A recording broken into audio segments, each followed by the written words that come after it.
ಇವಾಗ ಅದು V flat scanner ಅಂತ ಬರುತ್ತೆ, ಅದ್ರಲ್ಲಿ ಮಾಡಿದ್ರೆ ಅದು ಡೌನ್ಲೋಡ್ ಮಾಡ್ಕೊಂಡ್ಬಿಟ್ಬೋದು, ಕ್ಲಾಸ್ ಬರೋದಿಲ್ಲ, ರಿಫ್ಲೆಕ್ಷನ್ ಆಗೋದಿಲ್ಲ. ಅದು ಇದೇ ಥರ ಎಕೋ ಹೊಡಿ ಇದು ಮಾಡೋದು. ಫೋಟೋ ಮಾತ್ರ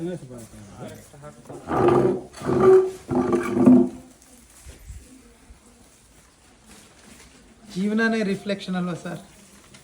ಹೌದು. It is a reflection. Yeah in the outer ಅಲ್ಲಿ ಆಗ್ತಾ ಇಲ್ಲ. The supreme should reflect in us. ಒಳಗೊಂದು ಹೇಳಿ. ಇದಲ್ಲ, ಅದೇ ದ್ವೈತ ಎಲ್ಲರಲ್ಲೂ ಇದೆ.